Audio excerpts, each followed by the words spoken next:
এই যে তোদের খাবার দিচ্ছি নে। এবার তাড়াতাড়ি খেয়ে দে, বড় হ। আর আমাকে বেশি বেশি করে ফল দে। আহারে, তোর বুঝি খুব কষ্ট হচ্ছে তাই না? আমিও বুঝি। আজ আমার একটা হাত যদি এভাবে ভেঙে যেত তাহলে কি কষ্টই হতো।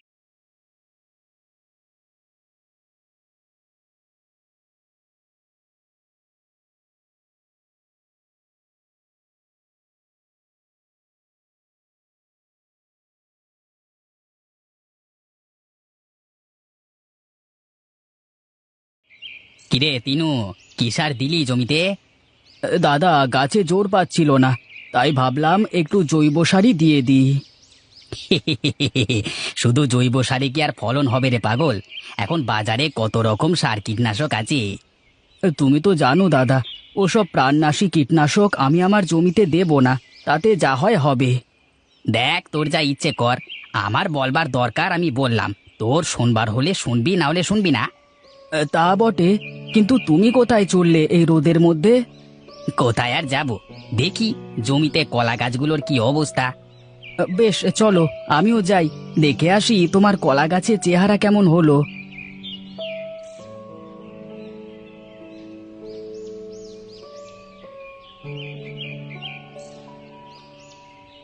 আরে বাহ, তোমার কলা গাছগুলো তো বেশ বড় হয়েছে। আর সব গাছই মনে হচ্ছে কাঁধ এসে গেছে। তাছাড়া আবার কি, এই দেখ না, একসাথেই তো লাগালাম, দু একদিনের ব্যবধান। আমার গাছগুলো দেখেছিস? তবে যাই বলো দাদা, তোমার গাছের গোড়ায় কিন্তু মাটি কম। একটু জোরে বাতাস হলেই সব কলা গাছ ভেঙে চুরে পড়ে যাবে। আরে না না, তার আগেই কিছু একটা করে ফেলবো। বেশ, তুমি তাহলে কাজ করো, আমি আগালাম বাড়ির দিকে। সেই সকালে এসেছি, খিদে পেটের মধ্যে কামড় দিচ্ছে।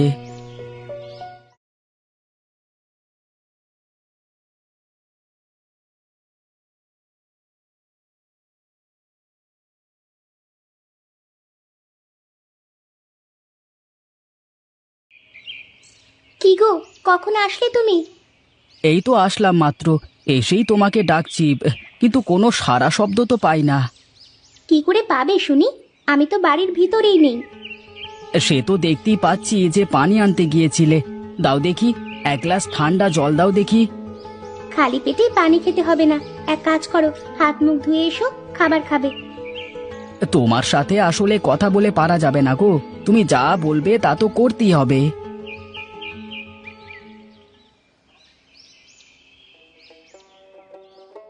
কি গো, তোমার মুখটা এমন শুকনো শুকনো লাগছে কেন? কি হয়েছে?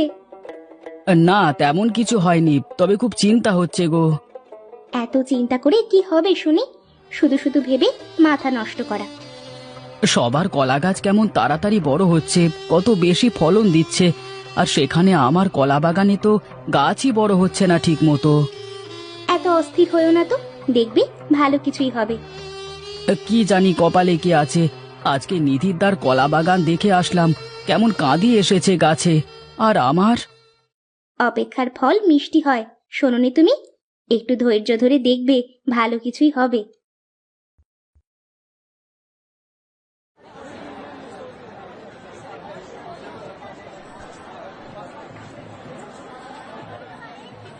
কি রামু কাকা, তোমার ব্যবসা কেমন চলে? আর ব্যবসা, ব্যবসার যা পরিস্থিতি রে, তাতে করে ব্যবসা বন্ধ করে ঘরে বসে থাকতে হবে। হ্যাঁ, সবাই ওই এক কথাই বলে, আঙুর ফল সত্যি টক হয় গো। এই যা তো, তুই খালি রসিকতা করিস। তারপর বল, তোর কলা ক্ষেতের কি অবস্থা? হ্যাঁ, গাছ তো খুবই ভালোই হয়েছে কাকা, কিন্তু কি জানি শেষমেশ কি হয়। সামনে ঝড় বৃষ্টির সময় আসছে, গাছের গোড়ায় মাটি দিয়ে পেলা দিস কিন্তু, তা না হলে আবার বিপদ হয়ে যাবে। কিন্তু তাতে তো অনেক ব্যয় হয়ে যাবে দাদা। ফল নিতে হলে তো খরচ করতেই হবে, আর তা না হলে যদি সব গাছ পড়ে যায় ঝড়ে বাতাসে। তা কথা মন্দ বলনি কাকা, কিন্তু এত গাছে পেলা দিতে গেলে তো অনেক খরচের বিষয়। এখন ভেবে চিনতে দেখ কি করবি। আর মাটির তো সেসব গুণাগুণ নেই এখন আর, সার কীটনাশক সব কিছুই শেষ করে দিচ্ছে। তা না হয় হলো, তা তুমি তোমার ফলের ফরমালিনের কথা তো বললে না। বলি, তোরা যে সব সার ফাস দিয়ে সব ফলাস, এই ফল তরতাজা রাখতে হলে তো আমাদের ফরমালিন মেশানোই লাগবে। না, তোমার সাথে পারা যাবে না। শোনো দাদা, এবছর আমার সব কলা কিন্তু তোমাকেই নিতে হবে বলে দিলাম। আচ্ছা আচ্ছা, সে সময় তো আসুক, তারপর দেখা যাবে। বেশ, তাহলে আমি গেলাম কাকা, দেখি বাজারটা ঘুরে আসি, কি অবস্থা বাজারের।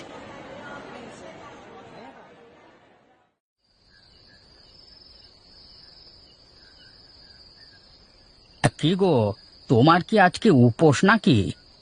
না, কেন? উপোস থাকতে যাব কোন দুঃখে?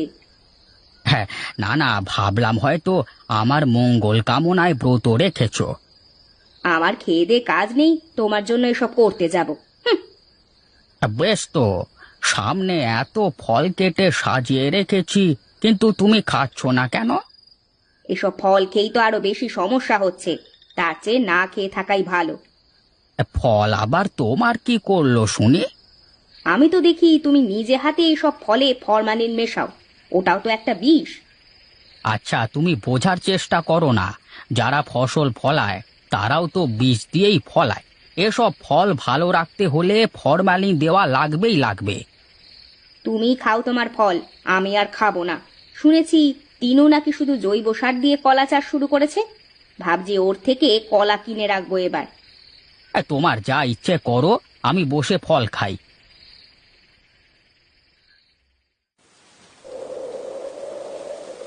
বুঝলে গিন্নি, বেশ জোরে জোরে বাতাস হচ্ছে।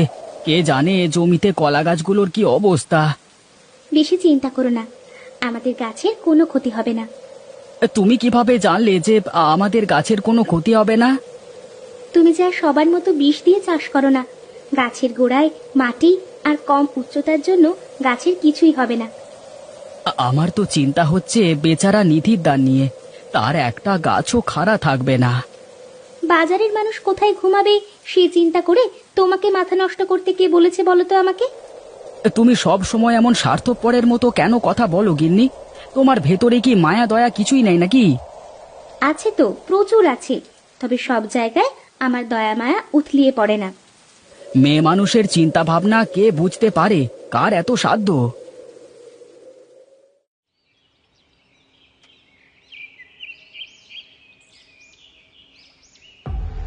হায় হায় রে, এ আমার কি সর্বনাশ হলো!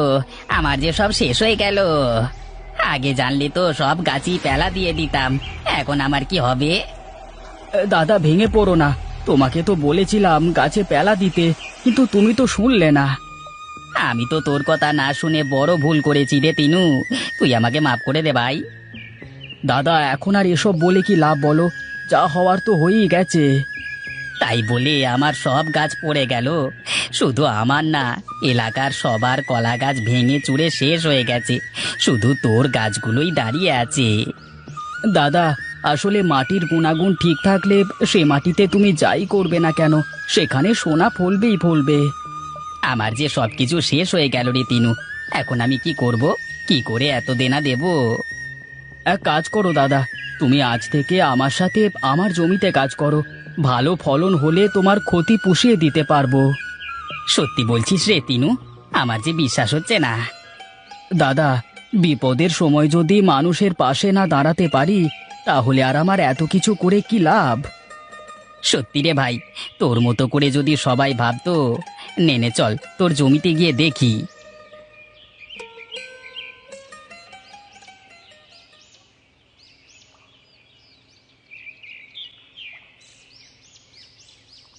কই রে টিনু, বাড়িতে আছিস নাকি রে? আরে রামু কাকা, তুমি তা কি মনে করে আমার বাড়িতে আসলে? এসো এসো। বলছিলাম যে, এলাকায় এবছর ঝড়ের ক্ষতি তো সব জানিস, কোথাও কারোর জমিতে একটা কলা গাছও আসতো নেই। হ্যাঁ জানি তো, মোদ্দা কথা কি তাই বলো দেখি। আমি বলছিলাম যে, এবছর তোর সব কলা যদি আমাকে দিতিস তুই। আমাকে মাফ করবে কাকা, আমি তোমার কাছে আমার জমির কলা বিক্রি করতে পারবো না। কিন্তু কেন? আমি কি দোষ করলাম বাবা? কাকা বাবু, আপনি তো ফলের সাথে ফরমালিন মিশিয়ে বিক্রি করেন, তাই আপনার কাছে আমাদের জমির কলা বিক্রি করা যাবে না। দেখলি তিনু, তোর সামনে তোর গিন্নি আমার সাথে কেমন করে কথা বললো। গিন্নি তো ঠিকই বলেছে কাকা, তুমি বরং অন্য কোথাও দেখো। বড় ভুল করলি রে তিনু, এর মাসুল তোকে দিতেই হবে কিন্তু।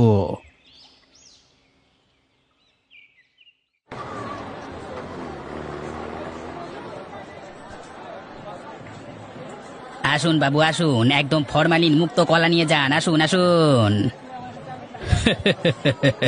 আমাকে আর বলতে হবে না নিধির বাবু, আমি সব জেনে শুনে এখানে এসেছি। আর আমাদের কোম্পানি মানুষের স্বাস্থ্যের কথা চিন্তা করে এসব ফরমালিন মুক্ত পণ্য কিনতে উৎসাহ দিতে থাকে। আপনি এসেছেন, আমি খুব খুশি হয়েছি। তিনুবাবু, আপনি আপনার জমির সব কলা আমাদের দিয়ে দেবেন। হ্যাঁ, এই নিন আপনার অ্যাডভান্স টাকা। শুনুন তিনুবাবু, এই কাগজে একটা স্বাক্ষর করুন। এখন থেকে প্রতি বছর আমাদের কোম্পানি আপনার নিকট থেকে সব ফরম্যালিন মুক্ত ফসল কিনবে। বেশ বেশ, এ তো খুবই ভালো কথা, তাড়াতাড়ি সই কর তিনু। এখন তাহলে আমি চলি তিনুবাবু, ভালো থাকবেন।